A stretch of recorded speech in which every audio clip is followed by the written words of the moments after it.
Alright, so we're gonna keep starting everything from mount, because it doesn't matter if we can't get out of here, it doesn't matter what else we can do. Okay, remember, arms are always in tight. This is why when we're stripping at the beginning of class, as warm-ups, I always tell you guys keep your hands in tight. Okay, a lot of times your imagination is that you're pushing yourself out of cycle or something, but I usually want to get in the habit of keeping my arms in tight, so when I do my shrimp here, right, my arms are right where they should be. Okay, if I get pushing too much and he starts climbing, I'm not in the same position. So a lot of times we simulate a hip escape, I want to simulate an elbow escape. Make sense? That's why if you go to different gyms, I'm sure Tucker, you probably notice they sometimes tell you to do it differently. That's fine, that's everybody's right. Okay? So I'm gonna do my elbow escape, I'm gonna go get that foot, I'm gonna get to my half guard. Now, Chrissy's smushing me here, all right? And he redigs his underhook, bam, to make sure that I can't get up onto my hip, right? I want to get to my old school sweep. I want to start working my way up to my dog fight or whatever it is. I don't have that option, all right? So I'm going to reach past his head. I'm going to start getting my jailbreak in, okay? My other arm's going to dive under his leg, okay? Now we've used this jailbreak to get to an X-guard type position. This time I want to go through a little deep half step, okay? So instead of pulling underneath, pushing him away from me, okay? I'm actually going to pull him towards my head. Drop my toe. So I'm actually going to pull his hips up towards my head and curl around to grab his hip here. All right? My foot stays underneath his foot. Top one holds it in place.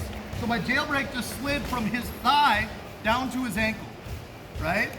My other arm's going to wrap around, grab that hip flexor, and I'm going to pull my elbow down to my ribs to lock him into me. Right? Now I'm directly underneath him. Okay? How he reacts from here is going to dictate what we do. Make sense? If you have a longer body type like Shay, and the other person is either shorter or you just feel more comfortable, you can grab the far hip as well. But whatever it takes to keep them tight to you. Right? What I don't want is him to be able to put his foot on the ground, right? Exactly, and start taking that pressure off. Now he can start escaping. I want that hip glued to my chest. Okay? Last thing, this arm can't hang out here. Okay? If it does, he's gonna just grab my wrist, and start looking to Kimura me, right? So that hand needs to be hidden underneath his leg.